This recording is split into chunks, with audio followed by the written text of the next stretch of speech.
திருச்சின்னொடனே பெரியார நினைவுபடுத்தி பேசுறாரு. உச்சி பிள்ளையார நினைவுபடுத்தி பேசுறாரு. எல்லாத்தையுமே சொல்றாரு அங்க. பெரிய ஆக்ரோஷமான கூட்டம் சார். அந்த கூட்டம் கண்மூடித்தனமான கூட்டமா இருக்குது. அது நாளைக்கு ஒவ்வொன்னுமே வாக்குகளா மாறக்கூடிய கூட்டம் தானே அது? இல்லைங்க. இப்போ இந்த கூட்டம் அரசியல் மயப்படுத்தப்பட்ட கூட்டமா? அரசியல் படுத்தப்பட போற கூட்டம் இது. இல்ல நீங்க இத வந்து அரசியலா இல்லங்க. மாத்த போறாரு விஜய். வரலாறு பூரா 25 வயசு கீழே தான். ஆ. 25 வயசுக்கு கீழே அரசியல் மயப்படுத்த எப்ப பட போறீங்க?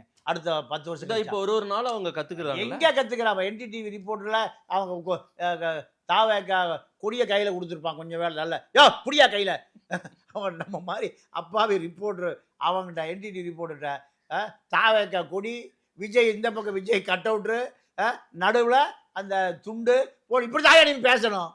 தொலைச்சிடும் 10 பேர் சேர்ந்து ரவுண்டு கட்ட அவன் என்ன பண்ணுவான் நிருபர்? இதாங்க அரசியல் மயப்படுத்த கூட்டம்.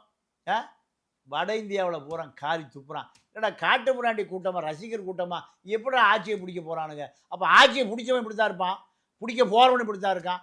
மக்கள் கேட்கறானா இல்லையா? ஒட்டுமொத்த தமிழர்களையும் துப்புறான். அது அரசியலே தெரியாத ஒரு காட்டு முராண்டி கூட்டம், பார்பேரியன்ஸுங்கிறான். 24 வயசுல லிபியாவினுடைய அதிபரானார் கடாபி. 24 வயசுல மன்னர் கடாபி. அப்போ 24 வயசுல அமெரிக்காவை எதிர்த்து அரசியல் செய்யக்கூடிய கடாபி அந்த நாட்டினுடைய அதிபர். இது மாதிரி இப்போ 24 வயசு இளைஞன் என்ன பண்றான்? டான்ஸ் ஆடிட்டு விஜய் கூடிய NDTV கழுத்தில் போட்டான். இன்னொரு பக்கம் விஜய் கட் அவுட்ரு இல்லை.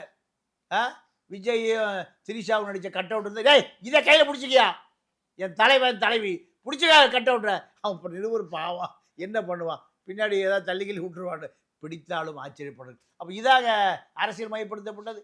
ஒரு செய்தியாளனை எப்படி நடத்தணுங்கிற அடிப்படை அறிவு கூட இல்லாதவன் எப்படி இருப்பான்?